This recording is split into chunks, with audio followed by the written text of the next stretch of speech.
Go ahead, I'm recording now. So like I said earlier, feel free to put in your questions at any time in the question box and I will answer those at the end. I was getting started with introducing myself and my role at Achieve. I am the creative director here, so I work very closely with Derek, where he is more on the fundraising strategy side. I am kind of the counterpart on the copywriting and visual side. So I work very closely with our creative team to develop the campaigns for clients and make sure that we are messaging organizations in a strong and compelling way and then visually depicting them to generate more donors, but also brand awareness for organizations. So I meet with clients and help them with their creative strategy for each of our campaigns. I'm going to get started with talking about donor approach. And the reason that I want to start by talking about the donor is this is really where you begin with anything that you would develop and put out to the general public. You want to start with your donor. And the reason that is because we can oftentimes get caught up in our own internal language and jargon. And you want to take a step back and you want to think about it from more of a layman's terms, as well as how people are perceiving you from the outside who may not know anything about your organization. So I want to talk a little bit about who your donors are, how they interact with you, and how you can sort of reach them through stories and compelling messages based on what they're motivated by. So when you're speaking to your audience, and this goes for anyone interacting with your organization, the first step is educating your audience. And this would fall more on the marketing side of what you do, where you need to talk about your cause, what you do, kind of the greater vision of how your organization is helping make the world a better place. This is the learning phase of bringing awareness around your organization. And the reason that I bring this up and this is important is using those stories as compelling ways to give is not effective unless your constituents already know who you are, what you do, and have that trust built into their relationship with your organization. So this is a very important step, and this is components of the learn phase are the education materials that you might provide to your constituents, anything on your website, information about statistics on who you serve.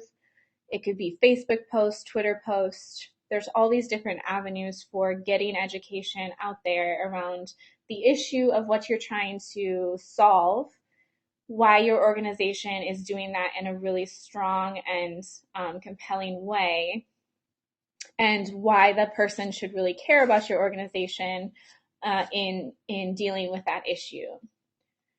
So, if you're an organization that's in children's health, for example, the kinds of things that you're going to want to do is talk about the issue, why is children's health an important issue right now? Maybe you would talk about obesity rates, or maybe you would talk about lack of nutrition in schools. And you would use that sort of education side of your cause to talk to your constituent base and educate them on why it's important that your organization exists and what issue it is that you're trying to solve as a group of people. So once your donors and constituents understand who you are and what you do, that's going to motivate them to continue to build trust in you to the point where they are willing to act.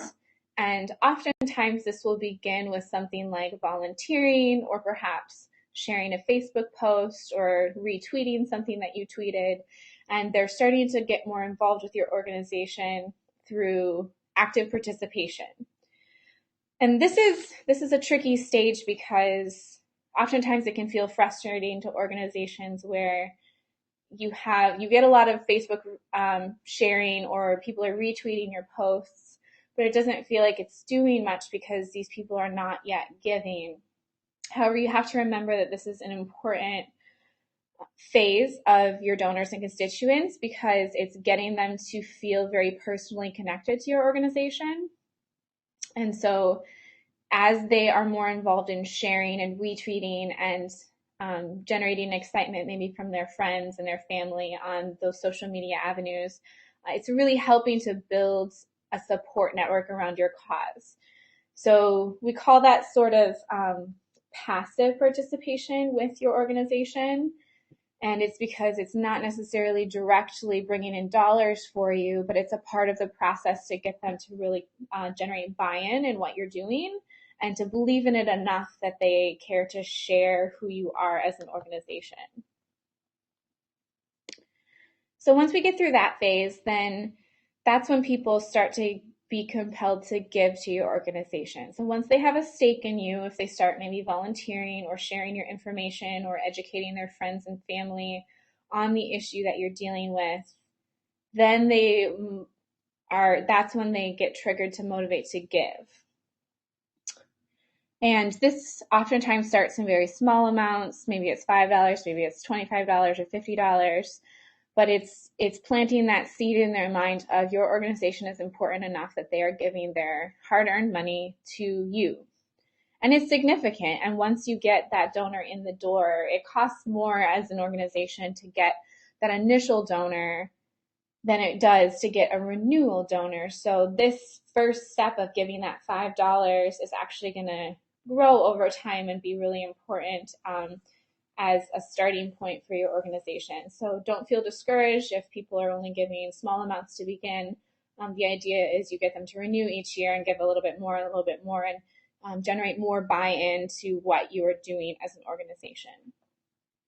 So that's sort of the donor process. And the reason that I think it's important to start with that and keep that in your mind is when you're crafting your messaging, you want to kind of figure out where maybe different demographics or different groups of people in your organization are coming from. So for example, you might split out different stories targeted at each different group of people related to your organization. So you could have one story that's going to focus on your people who maybe don't know much about you as an organization. So that would be more of the learning phase. And that story could be maybe more descriptive around exactly what you do and talk about maybe like a really strong success story to give a flavor of who you are and in a really clear and concise way. And then you could have a different story and message for those people who are actively participating with your organization and volunteering and sharing your content. And then a third message directed towards people who have given in the past and are most likely to give again. So it's a way to segment your messages, and it's a way to think about stories just a little bit differently as you're thinking about how do we generate money from the stories that we're telling of our organization.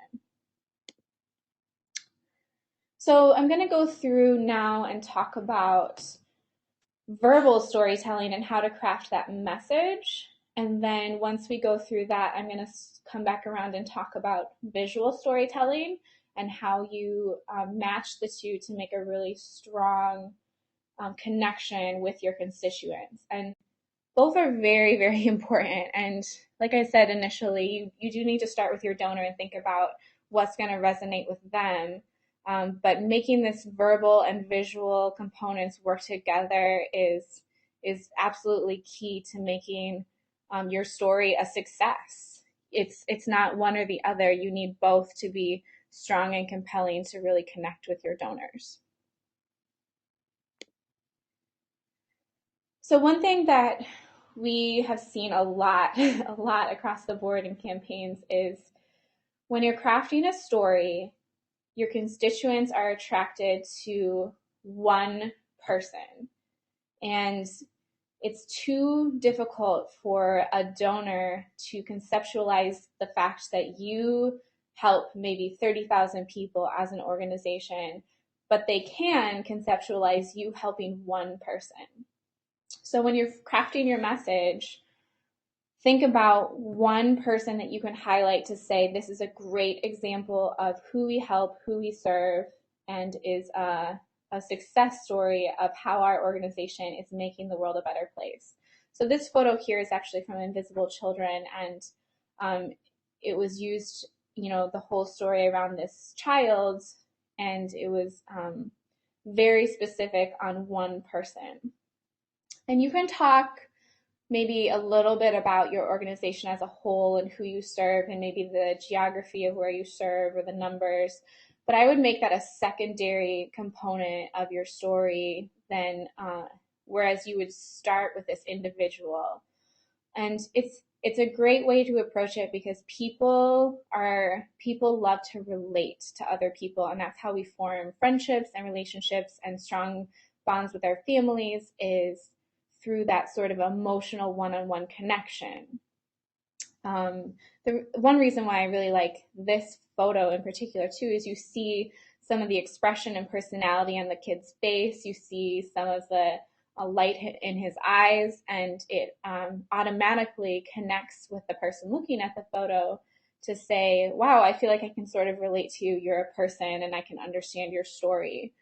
So focus on an individual, focus on one story of a person that you've helped and how you have this success story through that one individual related to your organization. The other thing that we've found really effective in fundraising is a tangible dollar amount to your organization. So in this case, it was like a dollar saves a life, and it provides one medical treatment to save a kid's life. And we've seen similar campaigns, like $1 a day provides a healthy breakfast for a kid, or $1 a day provides, tutoring for a child or something like that, where you can break it down into these really simple components where people can tangibly and logically know exactly what their money is going towards. And it makes people feel really good. And that's our ultimate objective between you and your constituents, is to create an emotional bond where they know that they are making a difference in the world and are a part of you making a difference in the world. So think about how you can break this down, and getting even as small as $1 or $5 is a great way to kind of get people in the door to your organization and start getting buy-in to who you are. You'll find, a lot of people will give more, even though your message is $1. So it's not like everyone's just only going to give $1 because that's what your message is. But it's a way to kind of generate new donors and new buy-in to your organization. So especially if you have people who have never given before, try to figure out, like, are there $1, $5, or $10 options with our organization that we can promote to get people in the door to be interested in what we do. This is a great example of some strong messaging and breaking down your organization. So in addition to focusing on the individual, another great approach is to talk about this like overarching issue of your organization and what you are working towards. So this is a girls' organization, and it's talking about building this movement to empower girls. So it's not talking about the programs, it's not talking about the number of people they serve, it's not talking about where they serve, but it's just very clear and concise to say, we want to empower girls, and that's our objective as an organization. So it's very easy for pretty much anyone across the board to say, wow, that's a really cool goal. I am now interested in your organization. So think about how you can break down your messaging as like take your mission or your value proposition as an organization and see if you can break it down to say, what are we really fighting towards? If you're in the health space, are you fighting to end cancer, or are you fighting to make sure every kid has the nutrition they need in schools? Think about that larger issue as an organization and how you can tie yourself to that larger issue. Because the fact of the matter is people give to issues. Donors give to causes. Your specific organization is important because it's tied to a larger cause.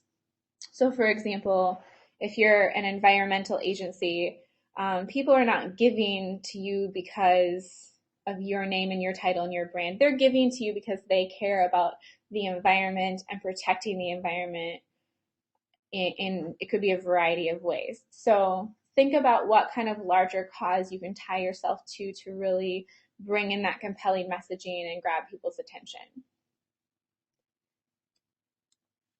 Words. So the objective of this slide is to just talk a little bit about how to stay away from some words that tend to be a little ambiguous. And oftentimes when we're trying to message or craft a story to our audience, we get really wrapped up in how we speak about things internally or, types of things we do in our organization. Nonprofits love to talk about community and sustainability and self-sufficiency and impact and empowerment and all of these different things.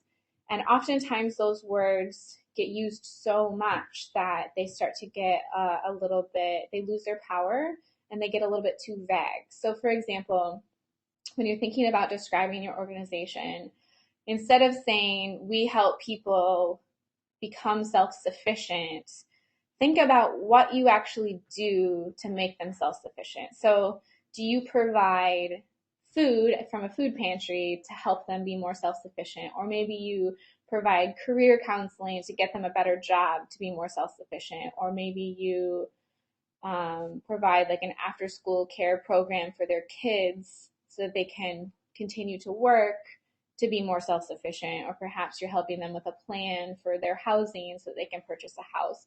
Those are all very specific, tangible things that equal self-sufficiency, and it's easier for your donors and constituents to really understand who you are and what you're doing when you're able to break it down like that. And I'm not saying that you should talk about every single little thing that you do as an organization, but don't get too caught up in some of those words that tend to be ambiguous and vague and overused because it's confusing to your donors. And the main objective of crafting a story and talking with your constituents is clarity.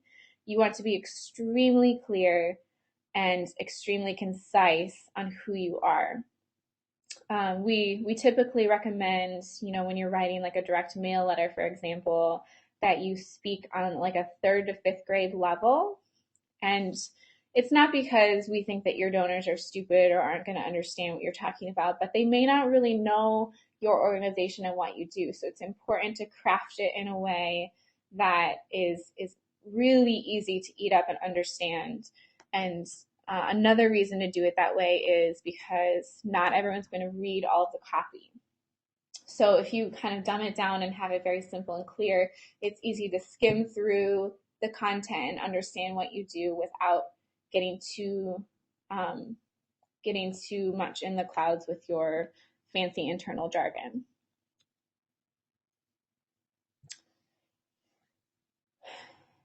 So when you're thinking about your story, you want your donors to, just like this slide says, feel like they can make a difference. And this goes back to this sort of $1 and $5 approach, is you want your donors to feel like no matter what they give you, small or large, they are really impacting a life. So when you're talking about crafting your messaging, think about how can we tie our donors emotionally to what we do and how they are making a difference by giving to us to work to make that difference together.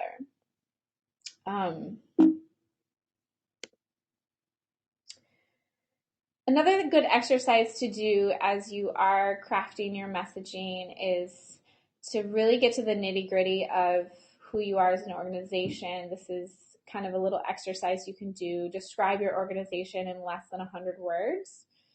And this is a pretty difficult thing to do, actually. And it's the same messaging and design both. Simplicity is hard. Being concise is hard. Oftentimes people think, minimalism and keeping things really simple is the easiest way to go. But in reality, it's extremely difficult to take a large organization that does a lot of different things for a lot of different people and condense it down to a very simple set of words. So this is probably a good exercise for maybe, your executive staff or with a couple of board members or something, where you sit down and you say, let's stick up sticky notes of, here are all the different programs we have, and here's all the different ways we describe ourselves, and then start removing those sticky notes and say, which ones can we take out and what language can we keep that's very descriptive of what we do.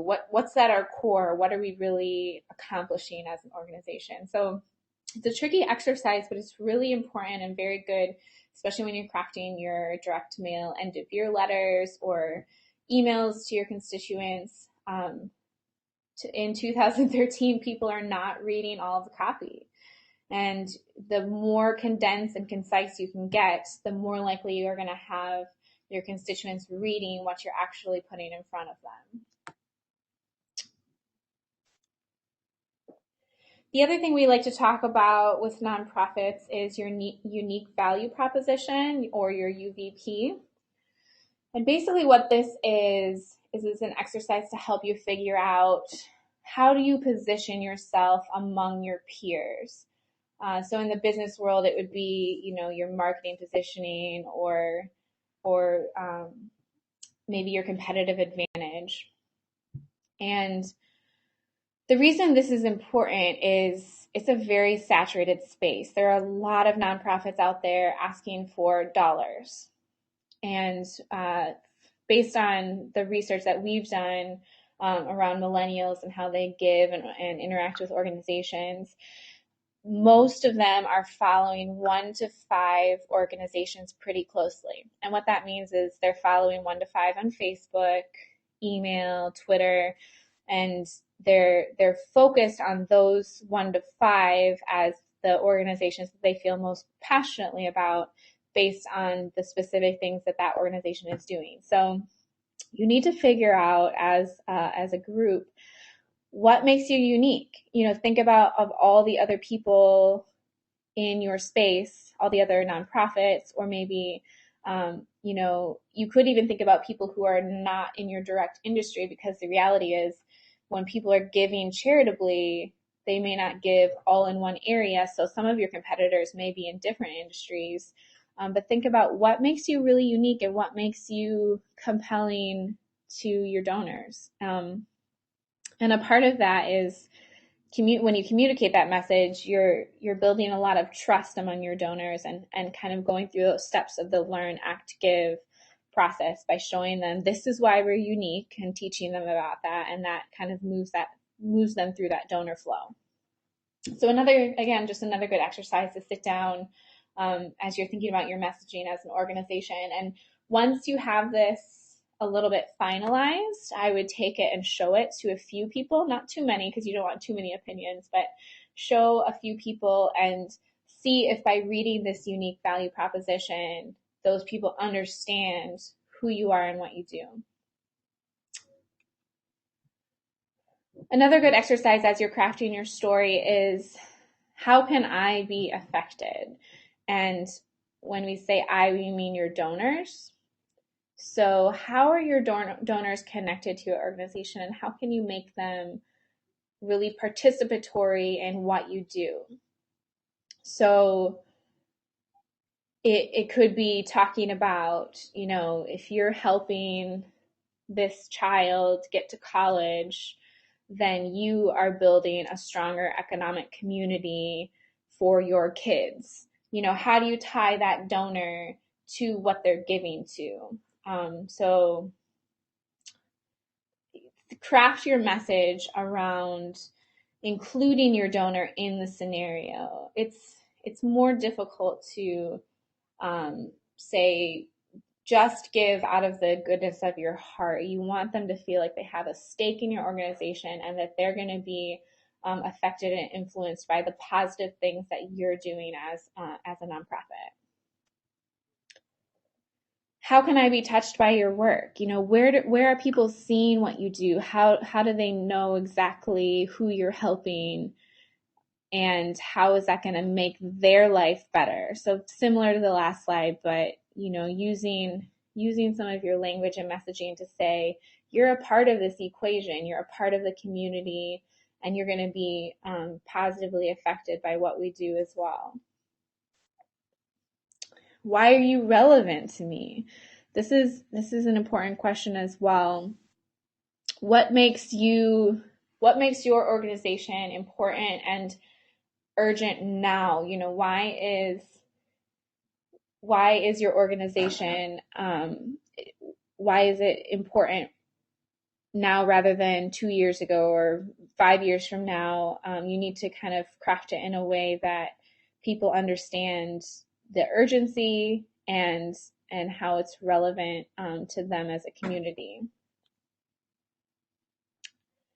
Again, similar idea, just showing, you know, your organization and what you're doing. And especially as we're talking about end of year, I'm sure a lot of you are doing end of year appeals where you're writing direct mail letters or perhaps emails and sending it to your constituents. And getting those dollars in before the end of the year is often very important for the sustainability of an organization. So one thing that you can think about as an organization is there something coming up in 2014 that is urgent, that maybe it's a project we're benching towards, and think about something specific that you can point to say, we need you now because we're doing this right now as an organization to make your community a better place. And showing that urgency is going to help people give more, especially at the end of the year, than they would otherwise. And keep in mind, you know, 33% of all giving all year long happens in December. So it's a really great time to tap into your constituent base and say, you know, we know people are giving now, and so we need your help more than ever to help with our organization. So now I'm going to move into visual storytelling. So that was talking, you know, I was talking more about the verbal side of things and how to craft your message and how to connect with your donors. So the steps you should take when you're figuring out your story is think about your donors, think about what motivates them. Then you're going to go through and figure out your messaging and how to connect your donor in a really compelling way and focus on how they're a part of the equation of your organization.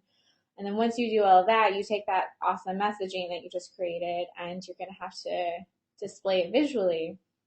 And the reason that this is so important now more than ever is people are not spending a lot of time with content. So for example, when you open an email, you might read the subject line, you might look at the photo, you may or may not read the header, you probably won't read the body text. So you have to somehow communicate your message in a really quick and compelling way to motivate and inspire your constituents to go ahead and read the header and the body copy and all of that. It's so much quicker for someone to capture that visual information than it is for them to read the whole story in text. So the hope is that you have some really compelling visual that inspires your constituents to then be interested in your text. So the visual is equally as important, and they need to be paired together really well and seamlessly.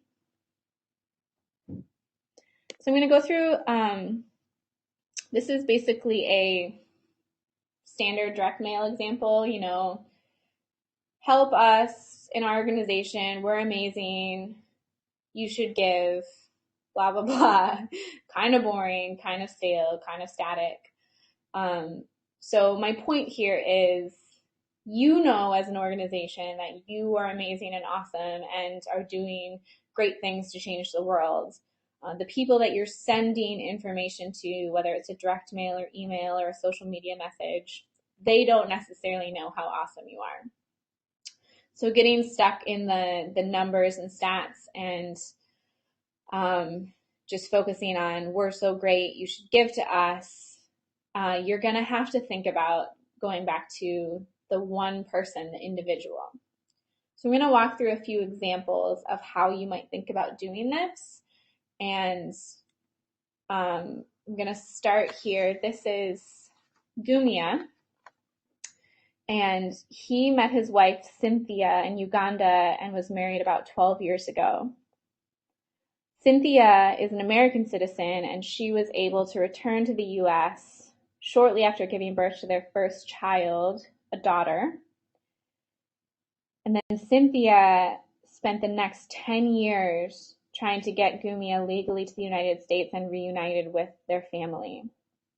So thousands of dollars later and miles of paperwork, Gumia finally arrived in the United States, and this was literally just a few months ago.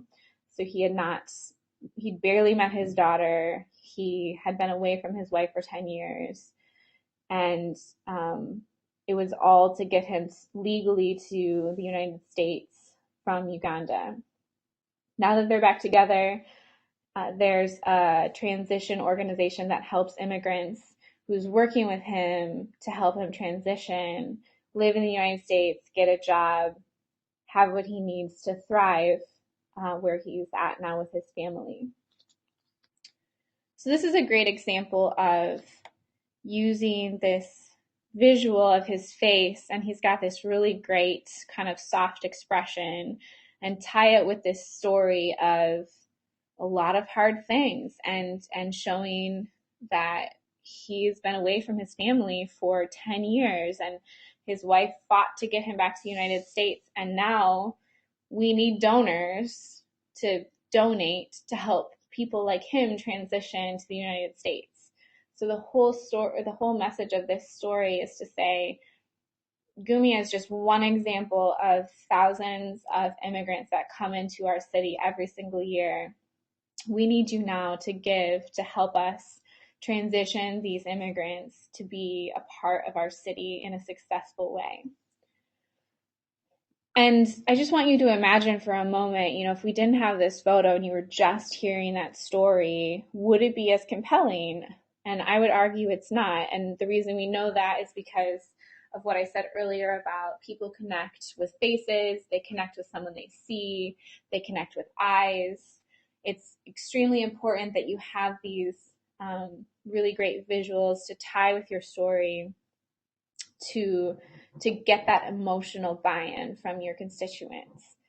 And I know that a lot of you are small organizations and it's difficult to hire a photographer or get the photos that like this quality for what you're doing. So what I would recommend in that case is if you cannot hire a photographer, be sure that you're focusing on faces.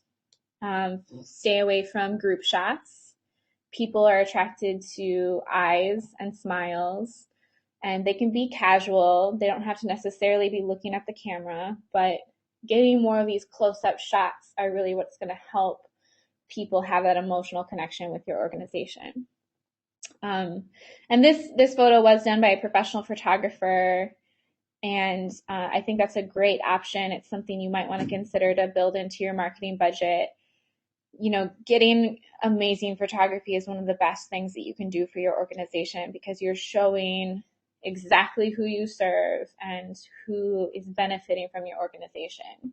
So I highly recommend it. I think it's at least worth looking into if you haven't considered it before. Getting these sort of very powerful shots with these really great expressions is going to help your organization, and you could invest in photography and then use it for the whole rest of the year. It's definitely worth the investment, in my opinion. So this is Melanie. And Melanie was a part of an organization that helped pair her with a mentor that helped her get through high school and attend college. She had a rough time growing up. She grew up in the inner city, and it was a period of a lot of physical and emotional change, and she had struggles with her family. Her mother immigrated from Honduras and gave birth to Melanie's younger brother when she was a freshman in high school. So that created an additional level of responsibility where she felt she needed to help take care of her little brother as well as continue with her education. So she was the oldest and took on that sort of oldest role of being there for her younger siblings. And she relied really heavily on this mentor that she was paired with to kind of give her that emotional support to get through.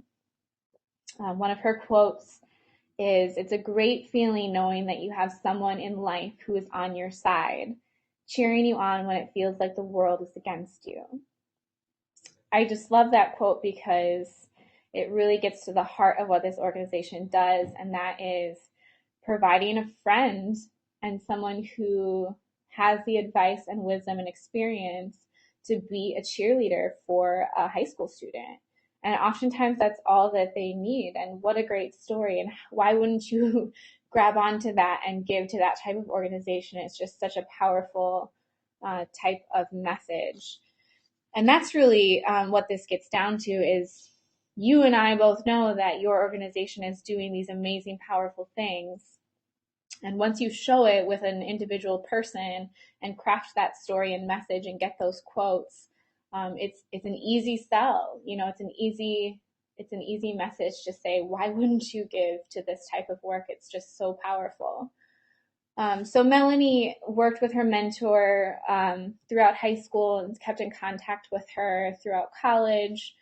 She got her nursing degree and she actually just graduated this past May.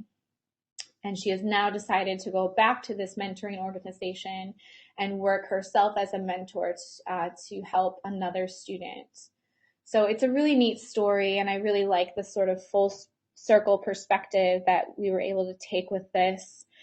So that's a great thing to consider as well, is do you have a story of someone who was helped by your organization, but then they were able to come right back around and help someone else in the same situation that they were in previously. It's a neat way to think about storytelling. The last one, this one's Valerie.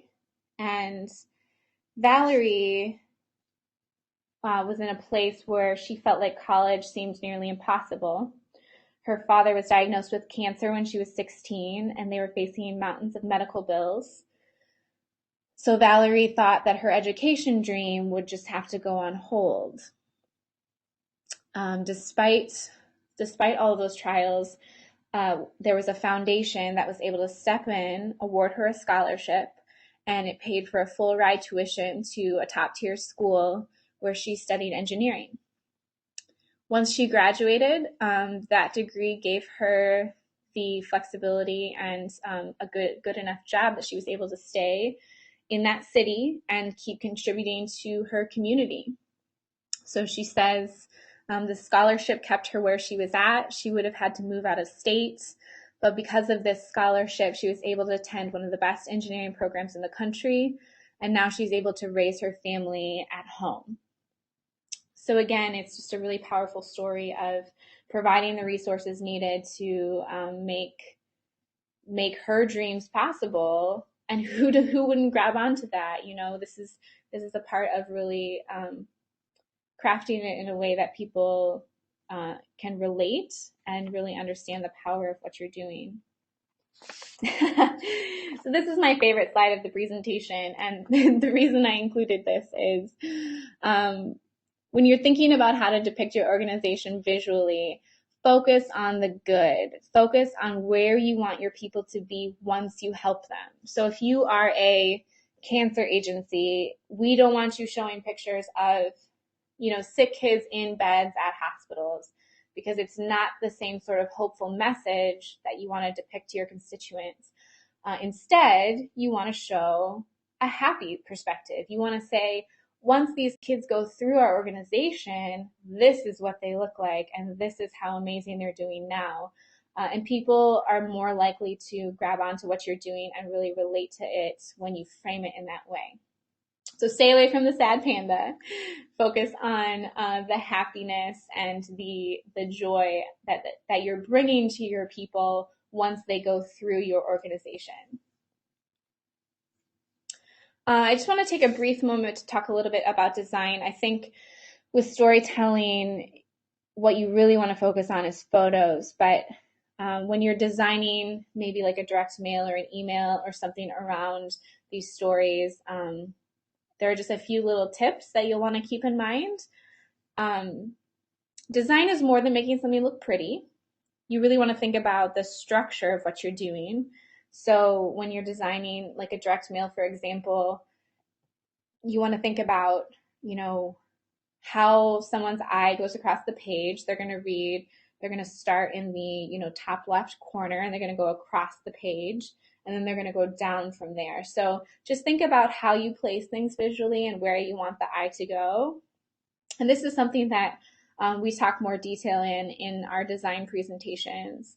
So there'll be you know, additional webinars in the future, probably more focused on this. But it's an important thing to keep in mind, so that people are following the story in the way that you want them to. And the other thing to just keep in mind is, you know, think about who you're designing for. Use color palettes and things that are going to resonate with your target audience. Think about, do we want to be really edgy and fresh and contemporary? Do we need to be more traditional? Just kind of keeping some of those things in mind as you're designing around your story. And then lastly, just keep it simple.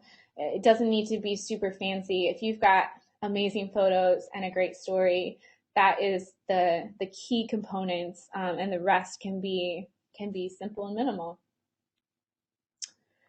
So I'm going to go ahead and let you put in your questions. So I'd love to hear about your specific organizations, and I don't know if you have specific questions about how you frame your stories or who you might talk about, but feel free to type in the question box and I will just answer them as they come in.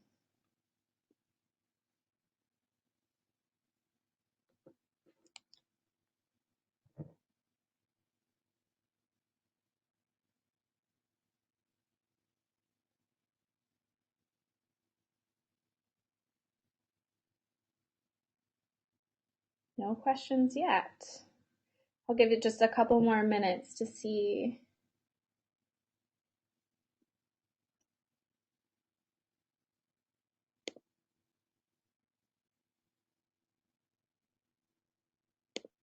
If you do have a question, there's a question box on the go to panel where you can just go ahead and type it in.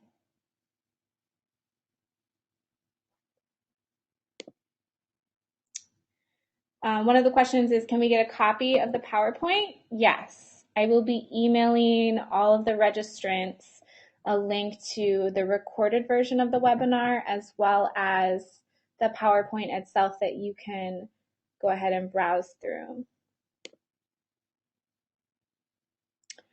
Another question was, we work with abused women and how do I feel about stock photos?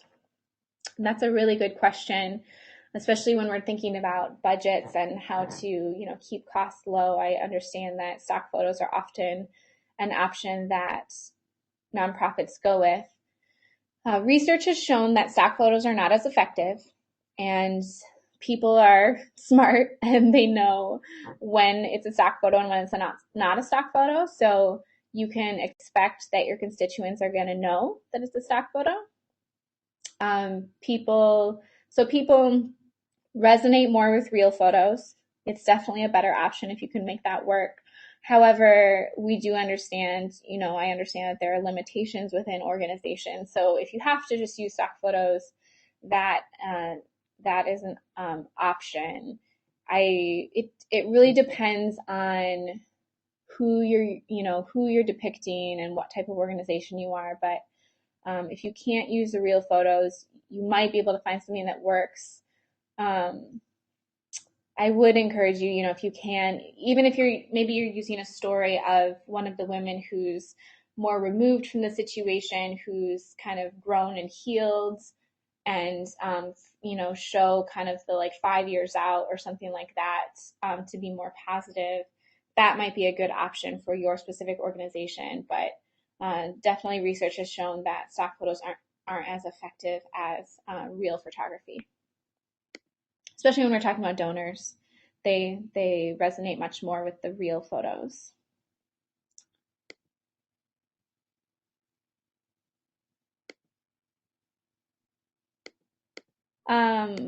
Okay, this is a long question, but I'm going to try to summarize.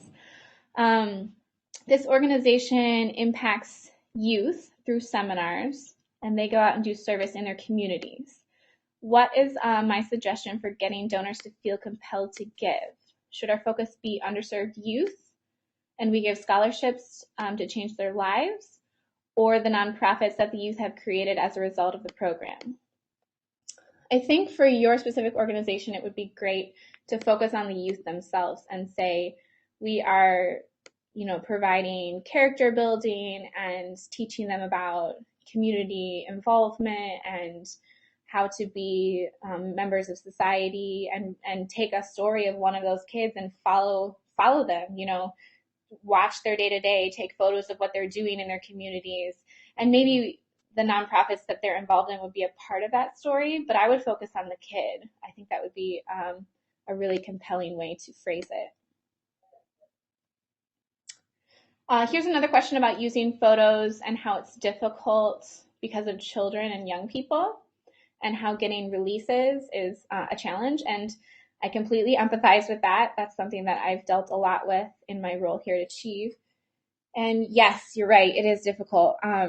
So more than anything, you just need to be really candid. You need to have a photographer that you trust, who has a really good reputation, who knows what kind of releases are necessary and how to obtain them. So it's definitely a little bit more tricky, but it's certainly possible. And sometimes, frankly, kids are a great message, and people love to contribute to kids' organizations. So in my opinion, it's worth the extra effort, but definitely find a reputable photographer who is well versed in that area.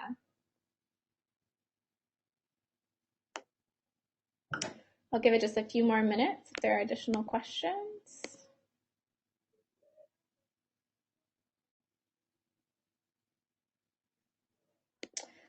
Here's a question about how the funding is coming in, and the question revolves around operating capital.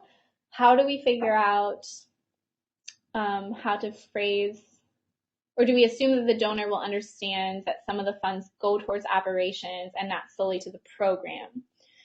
So that can be a little tricky to navigate, and you're most likely going to want to phrase your solicitations in a way where it says your money could go to programs like this, so you're not kind of pigeonholing yourself into, yes, your money is going to do this. You could certainly run specific campaigns where all of the funds of that campaign goes to a specific program, but for the operations side of things, you'll just want to be careful with your solicitations to not be misleading, and say this is the type of thing that your money goes towards, but not necessarily all of it is going towards that specific program.